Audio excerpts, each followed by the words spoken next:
Hello friends, स्वागत है आपके अपने यूट्यूब चैनल AK2 एजुकेशन में। तो आज हम लोग इंटरमीडिएट एग्जामिनेशन 2023 एनुअल जो कि वार्षिक परीक्षा जो कि आपके बोर्ड एग्जाम 2023 में पूछा जाएगा वही क्वेश्चन लेकर आया हूं, जो कि बिहार बोर्ड के द्वारा ऑफिशियल मॉडल सेट जारी किया गया है। यह सेट कहां से डाउनलोड करना है इसके पहले मैं एक वीडियो में बताया हूं, उस वीडियो का लिंक डिस्क्रिप्शन में मिल जाएगा, वहां से जाकर आप लोग डाउनलोड कर लीजिएगा। यही क्वेश्चन आएगा आपके बोर्ड एग्जाम में, यही क्वेश्चन आएगा, देख लीजिए। 70 ऑब्जेक्टिव क्वेश्चन रहेगा, 20 शॉर्ट क्वेश्चन और 6 लॉन्ग क्वेश्चन, जिसमें से आधा आपको बनाना है, जिसमें से टोटल 96 क्वेश्चन होगा। टोटल क्वेश्चन 96 होगा, जिसमें से आपको 48 क्वेश्चन को सोल्व करना है। 48 क्वेश्चन आपको सोल्व करना है। इसके लिए टाइमिंग 3 घंटा 15 मिनट रहेगा।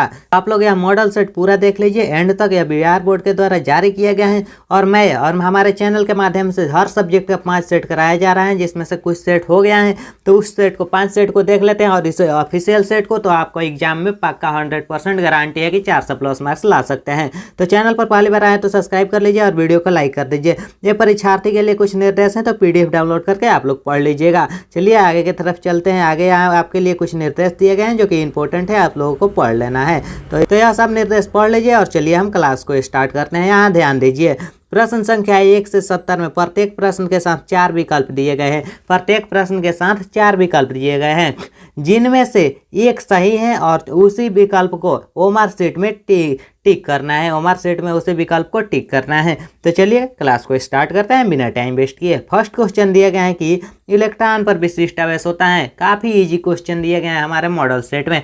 इलेक्ट्रॉन पर विशिष्ट आवेश क्या होता है? तो इलेक्ट्रॉन पर विशिष्ट आवेश हम सभी जानते हैं कि 1.6 × 10⁻⁻19 कूलम होता है। तो यह कहाँ दिया गया है? तो ऑप्शन नंबर बी इसका राइट आंसर हो जाएगा, 1.6 × 10⁻⁻19 कूलम। अगला क्वेश्चन दिए गए हैं कि विद्युत क्षेत्र में किसी द्विध्रुव को घुमाने पर किया गया कार्य होगा। विद्युत क्षेत्र में किसी द्विध्रुव को घुमाने पर क्या किया गया कार्य होगा? तो यह कार्य जो हो जाता है 1 - cos θ, 1 - cos θ हो जाता है। W = mu 1 - cos θ, जो कि ऑप्शन नंबर बी इसका राइट आंसर हो जाएगा। चलिए अगला क्वेश्चन देखते हैं। अगला क्वेश्चन दिया गया है कि किसी माध्यम का अपेक्षिक प्रवैधता सिग्मा आर होता है। किसी माध्यम का अपेक्षिक प्रवैधता सिग्मा आर कितना होता है? मतलब सिग्मा आर बराबर क्या होता है? तो ऑफ C/ऑफ C0 होता है। आप सभी लोग जानते हैं कि ऑफ C/ऑफ C0 होता है सिग्मा आर बराबर। तो यह हो जाएगा ऑप्शन नंबर सी इसका राइट आंसर हो जाएगा, ऑफ C/ऑफ C0। तो चलिए अगला क्वेश्चन देखते हैं। अगला क्वेश्चन दिया गया है कि संधारित्र के समांतर संयोजन में जो राशि प्रत्येक संधारित्र के लिए समान रहती है, जो राशि प्रत्येक संधारित्र के लिए समान रहती हैं, वह कौन सी राशि हैं जो प्रत्येक संधारित्र के लिए समान रहती हैं? आवेश की ऊर्जा की विभवांतर की धारिता, वह कौन सी राशि हैं? आप लोग जल्दी जल्दी कमेंट बॉक्स में जवाब दीजिए। तो इसका राशि हो जाएगा आवेश। आवेश है जो कि प्रत्येक संधारित्र के लिए समान रहती हैं। चलिए अगला क्वेश्चन देखते हैं। अगला क्वेश्चन दिए गए हैं 5 नंबर क्वेश्चन है। एक तार का प्रतिरोध R है, तार का प्रतिरोध R है, इसे खींचकर व्यास आधा कर दिया जाए। प्रतिरोध R है, प्रतिरोध R है और इसे खींचकर आधा कर दिया जाता है, आधा कर दिया जाता है। तो तार का प्रतिरोध क्या होगा? आधा कर दिया जाएगा तो तार का प्रतिरोध क्या होगा? आधा करने पर तार का प्रतिरोध हो जाएगा 4R हो जाएगा, आधा करने पर 4R हो जाएगा। तो चलिए अगले क्वेश्चन की तरफ चलते हैं।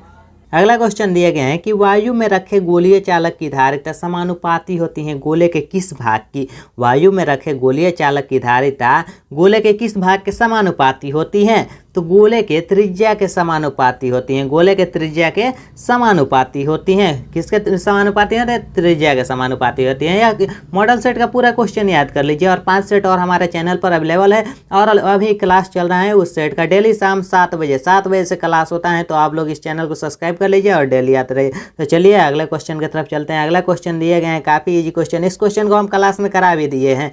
यदि समरूप विद्युत क्षेत्र एक अक्ष की दिशा में हो तो समविभवी होगा। समरूप विद्युत क्षेत्र एक अक्ष की दिशा में है तो समविभवी होगा। तो समविभवी क्या हो जाएगा? तो YZ तल की दिशा में। और इसका एक ट्रिक सीख लीजिए। जब X यहाँ रहेगा, X के बाद Y आता है, Y के बाद Z आता है। तो X अक्ष की दिशा हो तो समविभवी YZ की तल की दिशा हो जाएगा, जो कि ऑप्शन नंबर सी इसका राइट आंसर हो जाएगा। चलिए अगला क्वेश्चन देखते हैं। अगला क्वेश्चन दिया गया है कि विद्युतशीलता। अगला क्वेश्चन है विद्युतशीलता का मात्रक है। विद्युतशीलता का मात्रक क्या होता है? तो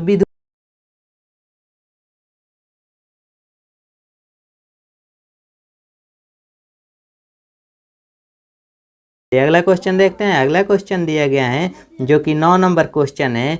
मीटर सेतु की तार बनी होती है। मीटर सेतु की तार किससे बनी होती है? मीटर सेतु की जो तार होती हैं वह किससे बनी होती हैं? तो जल्दी जल्दी आप लोग जवाब दीजिए।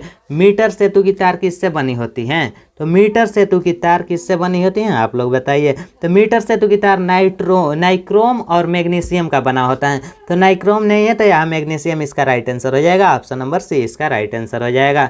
चलिए अगला क्वेश्चन दिए गए हैं कि चुंबकीय प्रेरण बी पर चुंबकन की तीव्रता m के बीच संबंध क्या हो जाएगा? प्रेरण बी और चुंबकन की तीव्रता m पर संबंध क्या होगा? तो इस पर संबंध क्या होगा? तो इस पर संबंध हो जाएगा H प्लस एम हो जाएगा। B equal to 4 pi into H plus M इसका संबंध हो जाएगा, जो कि ऑप्शन नंबर बी इसका राइट आंसर होगा। चलिए क्वेश्चन दिए गए हैं, दो समांतर दर्पण के बीच रखी गई एक वस्तु के प्रतिबिंब की संख्या है। दो समांतर दर्पण के बीच रखी गई एक वस्तु के प्रतिबिंब की संख्या कितनी हो जाएगी? तो इसके प्रतिबिंब की संख्या अनंत हो जाएगी। आप देख सकते हैं इसके प्रतिबिंब की संख्या अनंत हो जाएगी, जो कि ऑप्शन नंबर डी में दिया गया है। चलिए अगला क्वेश्चन देखते हैं। अगला क्वेश्चन दिया गया है 12 नंबर क्वेश्चन है, किसी गोलीय दर्पण के पाश्चर्य आवर्धन m हो तो अनुदैर्ध्य आवर्धन क्या होगा? पाश्चर्य आवर्धन m है तो अनुदैर्ध्य आवर्धन क्या हो जाएगा? पाश्चर्य आवर्धन m दिया गया है तो अनुदैर्ध्य आवर्धन हमें बताना है। तो अनुदैर्ध्य आवर्धन हो जाएगा m स्क्वायर हो जाएगा अनुदैर्ध्य आवर्धन, तो m स्क्वायर हो जाएगा अनुदैर्ध्य आवर्धन। तो चलिए अगला क्वेश्चन है, अगर किसी प्रकाश का किसी दो माध्यमों के तरंग दैर्ध्य λ1 तथा λ2 हो तो स्नेल के नियम के अनुसार क्या होगा? λ1 तथा λ2 हो तो स्नेल के नियम के अनुसार क्या होगा? तो स्नेल के नियम के अनुसार हो जाएगा साइन आई बटा साइन आर λ1 बाई λ2। इसका right answer option number B हो जाएगा। साइन आई बटा sine r equal to λ1 by λ2 हो जाएगा। चलिए अगला क्वेश्चन देखते हैं। अगला क्वेश्चन दिए गए हैं कि किसी काडर से वायु का बुलबुला पानी में चमकता है। किस कारण से वायु के बुलबुला पानी में चमकता हुआ नजर आता है? तो अपूर्ण आंतरिक परिवर्तन के कारण चमकता हुआ नजर आता है, पूर्ण आंतरिक परिवर्तन के कारण। चलिए अगला क्वेश्चन देखते हैं। अगला क्वेश्चन दिया गया है कि दो उत्तल लेंस परस्पर संपर्क में समतुल्य लेंस होगा। दो उत्तल लेंस परस्पर संपर्क में है, दो उत्तल लेंस संपर्क में है तो समतुल्य लेंस क्या हो जाएगा? तो समतुल्य लेंस क्या हो जाएगा? बहुत सारे बच्चे इस क्वेश्चन में कंफ्यूजन में हैं, तो उसका भी हो जाएगा उत्तल लेंस। समतुल्य लेंस उत्तल लेंस ही हो जाएगा। अगला क्वेश्चन दिया गया है कि जब कोई श्वेत प्रकाश किरण किसी प्रिज्म से गुजरती हैं तो किस रंग के लिए विचलन कोण का मान सबसे अधिक होता है? जब कोई प्रकाश किरण प्रिज्म से गुजरती हैं तो किस रंग के लिए विचलन कोण का मान सबसे अधिक हो जाता है? तो वह रंग कौन सा होता है? वह रंग होता है बैगनी। बैगनी रंग के लिए विचलन कोण का मान सबसे अधिक हो जाता है बैगनी रंग के लिए। चलिए अगला क्वेश्चन देखते हैं। अगला क्वेश्चन दिया गया है कि आर त्रिज्या वाला गोलीय संधारित्र की धारिता होगी। आर त्रिज्या वाला गोलीय संधारित्र की धारिता क्या होगी? तो आर त्रिज्या वाला गोलीय संधारित्र की धारिता होती है C equal to 1/4 pi option into Q बटा आर स्क्वायर हो जाएगा। Q बटा आर स्क्वायर फार्मूला है, याद कर लीजिए। इससे कोई न्यूमेरिकल का भी सोल्व किया जाता है। चलिए अगला क्वेश्चन देखते हैं। अगला क्वेश्चन दिया गया है कि विद्युत द्विध्रुव के कारण अक्षीय तथा निरक्षीय स्थितियों में विद्युत क्षेत्र की तीव्रता का अनुपात क्या होता है? विद्युत क्षेत्र की तीव्रता का अनुपात क्या होता है? तो 1:2 होता है, 1:2 होता है। सभी क्वेश्चन इंपॉर्टेंट है, याद करते चलिए, और काफ़ी easy model set Bihar board के द्वारा लॉन्च किया गया है। अगला क्वेश्चन दिया गया है, आवेश पुनरावितरण में क्षय होता है। आवेश पुनरावितरण में किसका क्षय होता है? क्षय किसका होता है हमें बताना है। आवेश पुनर्वितरण में किसका क्षय होता है? तो आवेश पुनर्वितरण में ऊर्जा का क्षय होता है, ऊर्जा का क्षय होता है आवेश पुनर्वितरण में। चलिए अगले क्वेश्चन की तरफ चलते हैं। अगला क्वेश्चन दिया गया है कि प्रतिरोधों का श्रेणी क्रम तथा समांतर क्रम संयोजन से प्राप्त समतुल्य प्रतिरोधों का अनुपात क्या होगा? क्वेश्चन ध्यान से सुनिए। समान प्रतिरोध वाले n प्रतिरोधों के श्रेणी क्रम तथा समांतर क्रम संयोजन में प्राप्त समतुल्य प्रतिरोध क्या होगा? तो इसका समतुल्य प्रतिरोध क्या हो जाएगा? तो समतुल्य प्रतिरोध n स्क्वायर हो जाएगा। बिल्कुल इजी क्वेश्चन है, सोल्व करना तो कोई बड़ी बात है नहीं, n स्क्वायर इसका राइट आंसर हो जाएगा। तो चलिए अगले क्वेश्चन को चलते हैं। काफी इजी सेट लॉन्च किया गया है। अगला क्वेश्चन दिया गया है, जब एक विद्युत द्विध्रुव बंद सतह से घिरा हो तो बंद सतह पर विद्युत फ्लक्स का मान क्या होगा?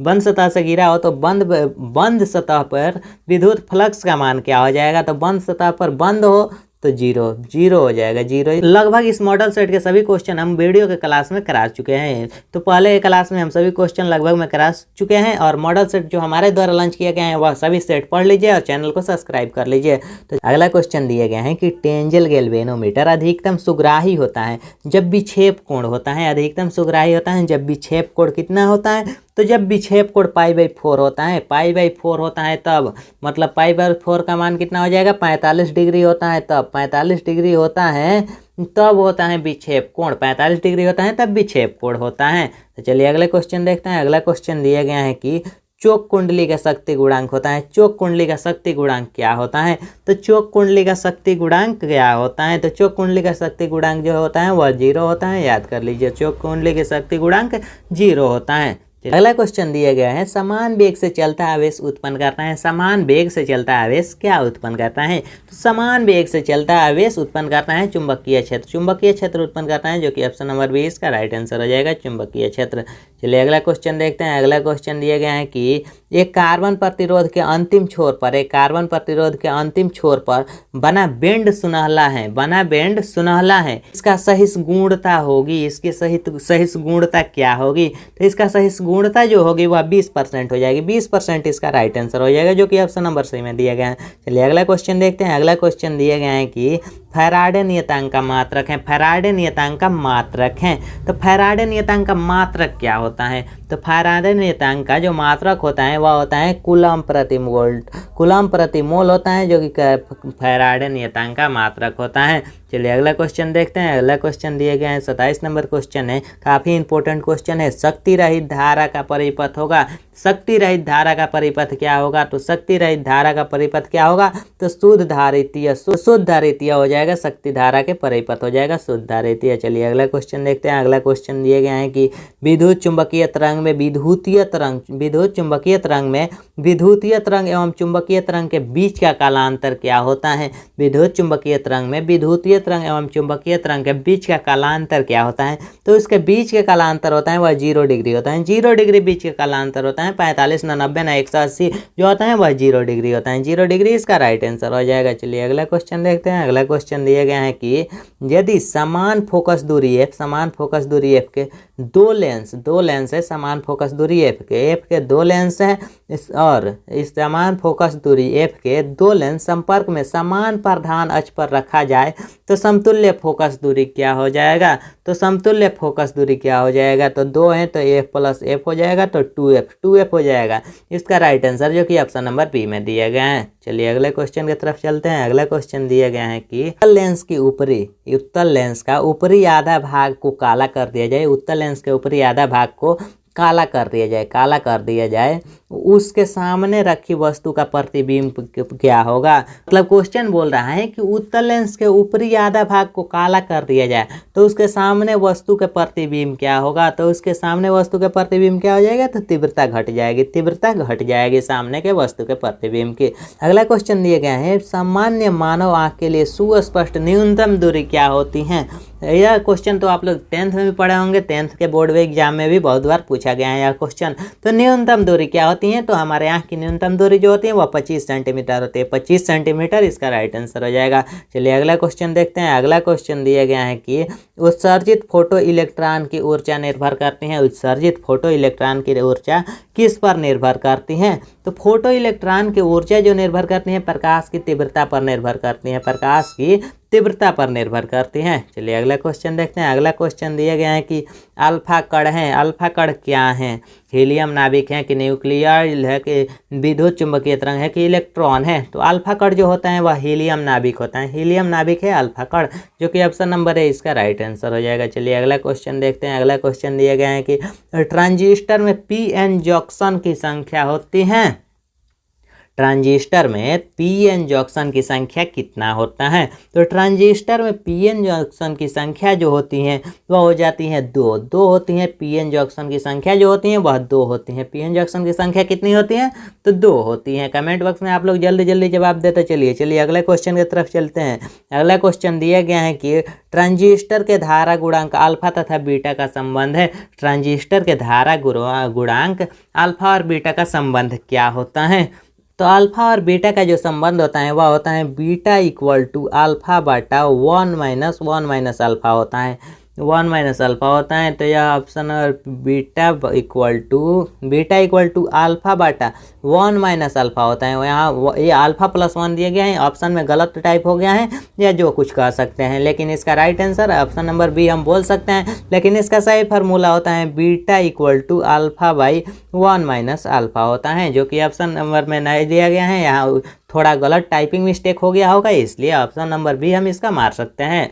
चलिए अगला क्वेश्चन देखते हैं। अगला क्वेश्चन दिया गया है कि तप्त धारा ए मीटर में क्या होता है। तप्त धारा ए मीटर में जो होता है वह धारा विपेक्ष स्क्वायर होता है, जो कि ऑप्शन नंबर बी इसका राइट आंसर हो जाएगा। चलिए अगले क्वेश्चन की तरफ चलते हैं। बिना टाइम वेस्ट किए हम लोग 35-36 क्वेश्चन कर लिए हैं और हमारे पास 34 क्वेश्चन बचा हुआ है।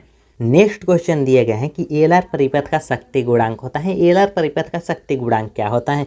तो एलआर परिपथ का शक्ति गुणांक R/√R² प्लस W² L² होता है, जो कि ऑप्शन नंबर सी है। इसका शक्ति गुणांक यही होता है, जो कि ऑप्शन नंबर सी में दिया गया है। चलिए अगले क्वेश्चन की तरफ चलते हैं। अगला क्वेश्चन दिया गया है कि निम्नलिखित में किसका भेदन क्षमता अधिकतम होता है। किसका भेदन क्षमता अधिकतम होता है।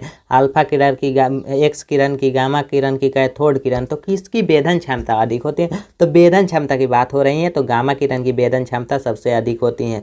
गामा किरण याद रखिए, गामा किरण की भेदन क्षमता सबसे अधिक होती है। चलिए अगला क्वेश्चन दिए गए हैं कि द्रव्यमान संख्या ए तथा नाभिक की त्रिज्या आर के बीच संबंध है। द्रव्यमान संख्या ए और नाभिक की त्रिज्या आर के बीच क्या संबंध है। तो इसके बीच से संबंध होता है वह आर अल्फा e के पावर 1/3 होता है, जो कि ऑप्शन नंबर सी इसका राइट आंसर हो जाएगा। चलिए अगला क्वेश्चन देखते हैं। अगला क्वेश्चन दिया गया है कि सूर्य की ऊर्जा का कारण है। सूर्य की ऊर्जा का क्या कारण है। तो सूर्य की ऊर्जा का जो कारण होता है वह नाभिकीय संलयन है। यह क्वेश्चन हम लोग क्लास में भी करा चुके हैं। इसमें से बहुत सारे क्वेश्चन हम क्लास में करा चुके हैं, कुछ ही लगभग 10 ही क्वेश्चन है जो कि अलग से आया हुआ है।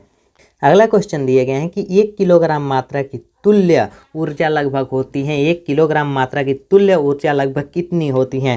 तो 1 किलोग्राम मात्रा की जो तुल्य ऊर्जा होती है वह तुल्य ऊर्जा हो जाती है 10 के पावर 17 जूल। 10 के पावर 17 जूल इसकी तुल्य ऊर्जा होती है। चलिए अगला क्वेश्चन देखते हैं। अगला क्वेश्चन दिया गया है कि पश्च अभिन्नता डायोड है। पश्च अभिन्नता डायोड क्या है।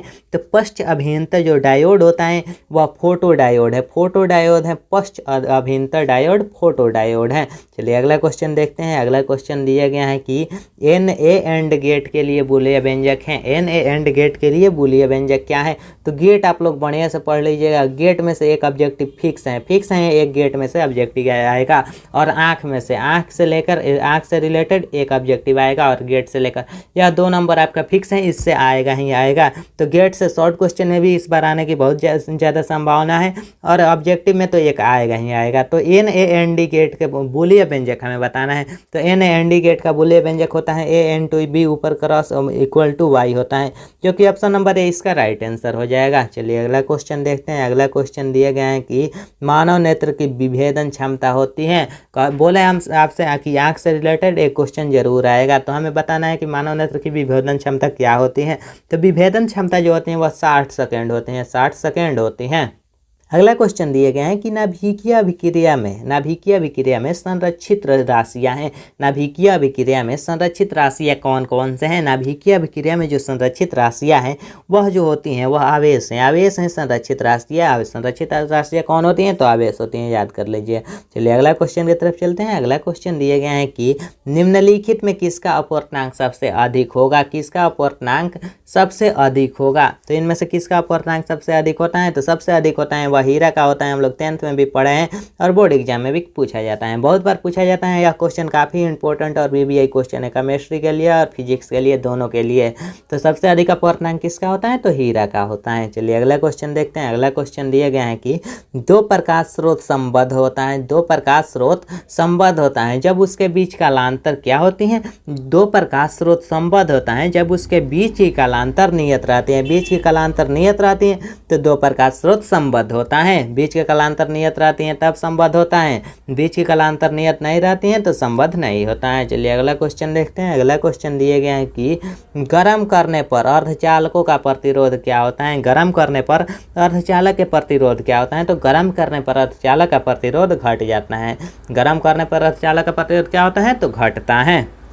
अगला क्वेश्चन दिए गए हैं विद्युत चुंबकीय तरंग में प्रेरित आवेश स्वतंत्र होता है। विद्युत चुंबकीय तरंग में प्रेरित आवेश स्वतंत्र होता है। तो विद्युत चुंबकीय तरंग में जो प्रेरित आवेश स्वतंत्र होता है वह कौन होता है, तो वह समय स्वतंत्र होता है। समय हमेशा स्वतंत्र होता है। और आप लोग के पास समय बहुत कम है तो अच्छी से तैयारी करते रहिए और हमारे चैनल के माध्यम से 5 सेट की तैयारी कर लीजिए। आपको 400 प्लस मार्क्स आना ही आना है। ऑब्जेक्टिव में तो कंफर्म है कि 5 सेट के अंदर ही आपके बोर्ड एग्जाम में पूछा जाएगा, जिसमें से एक सेट हो गया है और दूसरा सेट स्टार्ट होगा इस ऑफिशियल मॉडल सेट के खत्म होने के बाद। तो चलिए डेली 7 बजे, टाइम याद रखिए, डेली 7 बजे PM में, शाम में मतलब क्लास होता है। तो चलिए अगले क्वेश्चन की तरफ चलते हैं। अगला क्वेश्चन दिए गए हैं कि फैराडे का विद्युत चुंबकीय प्रेरक फैराडे के विद्युत चुंबकीय प्रेरक का नियम किससे संरक्षण का परिणाम है। किसके संरक्षण का परिणाम है, तो किसके संरक्षण का परिणाम होता है, तो यह परिणाम होता है ऊर्जा संरक्षण का परिणाम होता है, जो कि ऑप्शन नंबर बी इसका राइट आंसर हो जाएगा।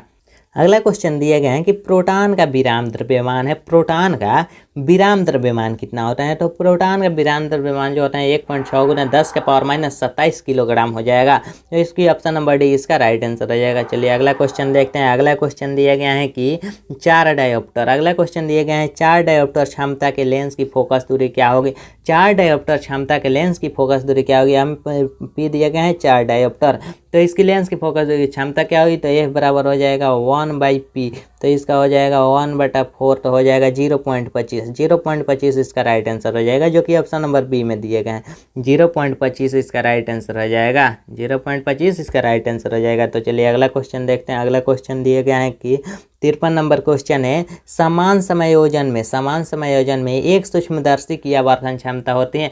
समान समायोजन में एक सूक्ष्मदर्शी की आवर्धन क्षमता क्या होगी, तो D/F हो जाता है। D/F होता है समान सूक्ष्मदर्शी में एक आवर्धन क्षमता, D/F होता है। चलिए अगला क्वेश्चन देखते हैं। अगला क्वेश्चन दिया गया है कि अवरोध के किनारे प्रकाश के मुड़ना क्या कहलाता है। अवरोध के किनारे प्रकाश का मुड़ना कहलाता है। तो अवरोध के किनारे प्रकाश का मुड़ना क्या कहलाता है, तो वह विवर्तन कहलाता है। विवर्तन कहलाता है।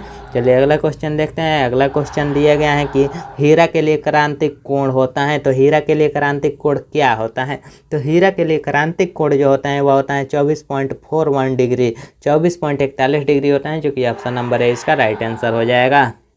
अगला क्वेश्चन दिए गए हैं कि कांच के समांतर सतह की पट्टी का फोकस दूरी होता है। तो कांच के समांतर सतह के पट्टी का फोकस दूरी क्या होता है, तो कांच के समांतर सतह के पट्टी का जो फोकस दूरी होता है वह इन्फिनेटिव होता है, मतलब अनंत होता है।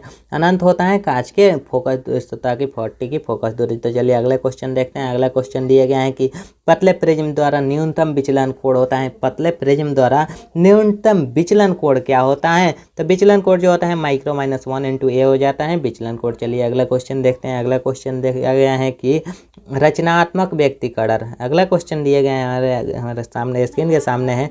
रचनात्मक व्यक्तिकरण के लिए कालांतर होता है। रचनात्मक व्यक्तिकरण के लिए कालांतर क्या होता है, तो रचनात्मक व्यक्तिकरण के लिए कालांतर जो होता है वह होता है π = 2nπ। 2nπ होता है, 2nπ होता है कालांतर। चलिए अगला क्वेश्चन देखते हैं। अगला क्वेश्चन दिया गया है कि प्रकाश के एक फोटोन की ऊर्जा का परास होता है। प्रकाश के एक फोटोन की ऊर्जा का परास क्या होता है, तो प्रकाश के एक फोटोन की ऊर्जा का जो परास होता है वह होता है 2.5 × 10⁻⁹ से 5 × 10⁻⁹ इतना होता है। तो इसके बीच के रेंज में जो आएगा वही हो जाएगा। तो इसका राइट आंसर हो जाएगा 2.6 इलेक्ट्रॉन वोल्ट से लेकर 4.8 इलेक्ट्रॉन वोल्ट, जो कि ऑप्शन नंबर सी इसका राइट आंसर हो जाएगा। चलिए अगले क्वेश्चन देखते हैं। अगला क्वेश्चन दिया गया है कि निम्नलिखित में कौन सी घटना प्रकाश के कण प्रकृति को प्रदर्शित करता है। कौन सी घटना प्रकाश के कण प्रकृति को प्रदर्शित करता है, तो प्रकाश विद्युत प्रभाव प्रदर्शित करता है। प्रकाश विद्युत प्रभाव। चलिए अगला क्वेश्चन देखते हैं। अगला क्वेश्चन दिया गया है कि निम्न में कौन सा कण विद्युतीय एवं चुंबकीय क्षेत्र एक साथ ही समय रहने पर अचर वेग से जा सकता है। एक साथ ही समय रहने पर अचर वेग से जा सकता है, तो कौन सा है, वह फोटोन है, जो कि एक साथ जा सकता है। अगला क्वेश्चन दिए गए हैं कि नाभिक की खोज की थी। नाभिक की खोज किसने की थी, तो नाभिक की खोज किसने की थी हमें बताना है। तो नाभिक की खोज दोगे बोर ने किया है नाभिक की खोज। चलिए अगला क्वेश्चन देखते हैं। अगला क्वेश्चन दिए गए हैं कि इलेक्ट्रॉन, प्रोटॉन एवं न्यूट्रॉन के लिए कौन सी राशि समान है। कौन सी राशि इन तीनों के लिए समान है।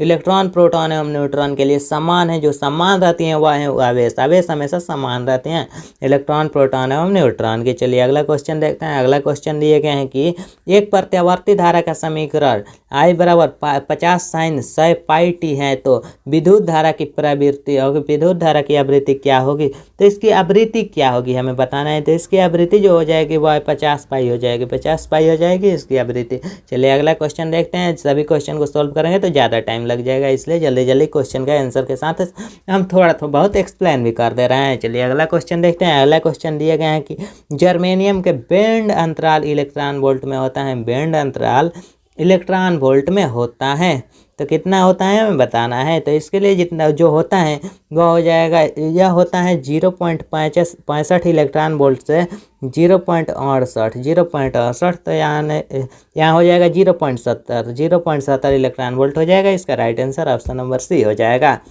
अगला क्वेश्चन दिए गए हैं, यदि किसी धातु का कार्यफल 2.8 इलेक्ट्रॉन वोल्ट है तो देहली तरंगदैर्ध्य होगा। तो देहली तरंगदैर्ध्य क्या होगा। तो इसका जो देहली तरंगदैर्ध्य हो जाएगा वह हो जाएगा 44 से 33 हो जाएगा, जो कि ऑप्शन नंबर सी इसका राइट आंसर हो जाएगा। चलिए अगला क्वेश्चन देखते हैं। अगला क्वेश्चन दिए गए हैं कि ट्रांसफार्मर के रोड को परतदार किस लिए रखा जाता है। ट्रांसफार्मर के रोड को परतदार किस लिए रखा जाता है। तो किस लिए रखा जाता है। तो ऊर्जा क्षय कम करने के लिए रखा जाता है, ऊर्जा क्षय कम करने के लिए रखा जाता है। चलिए अगला क्वेश्चन देखते हैं। अगला क्वेश्चन दिया गया है कि लेजर क्रिया के लिए आवश्यक है। लेजर क्रिया के लिए कौन आवश्यक है। तो जो आवश्यक है वह उच्च ताप आवश्यक है। लेजर क्रिया के लिए कौन आवश्यक है। तो उच्च ताप आवश्यक है। चलिए अगला क्वेश्चन देखते हैं। अगला क्वेश्चन दिया गया है कि किसी अर्धचालक के तापमान गुणांक का मान होता है। किसी अर्धचालक के तापमान गुणांक का मान क्या होता है। तो अर्धचालक के तापमान गुणांक का जो मान होता है वह होता है ऋणात्मक होता है इसका मान। अगला क्वेश्चन और इस मॉडल सेट का लास्ट क्वेश्चन दिए गए हैं कि एक रेडियो एक्टिव तत्व के अर्ध आयु 1600 वर्ष है, तो इसकी मध्य आयु क्या होगी। अर्ध आयु 1600 वर्ष है तो इसकी मध्य आयु क्या होगी। तो इसकी मध्य आयु क्या होगी हमें बताना है। तो इसकी मध्य आयु होती है, इसका मध्य आयु हो जाएगी जो कि ऑप्शन नंबर ए हो जाएगी 23.09 वर्ष। 23.09 वर्ष हो जाएगी। और आपको बता दें कि हमारे AK2 एजुकेशन जो चैनल है इसका हेल्पलाइन नंबर है 8969831773। इस नंबर पर व्हाट्सअप करके आप हमारे व्हाट्सअप ग्रुप में जुड़ सकते हैं। और सभी का PDF कहाँ से डाउनलोड करना है मैं इसके पहले वाले वीडियो में बताया हूँ, तो उस वीडियो का लिंक डिस्क्रिप्शन में मिल जाएगा, वहाँ से देख लीजिएगा। और हमारे चैनल के द्वारा 5 सेट लॉन्च किए गए हैं, 5 सेट और guarantee 400 plus marks. 400 plus marks लाना चाहते हैं तो हमारे चैनल को सब्सक्राइब कीजिए और इस 5 सेट को पढ़ लीजिए। और बिहार बोर्ड के द्वारा ऑफिशियल जो सेट जारी किया गया है इस सेट को पढ़ लीजिए। 6 सेट में आपका कंप्लीट तैयारी हो जाएगा। और 400 प्लस लाना चाहते हैं तो चैनल को सब्सक्राइब कीजिए, व्हाट्सएप पर मैसेज कीजिए। चलिए आज के वीडियो में इतना ही, मिलते हैं नेक्स्ट वीडियो में।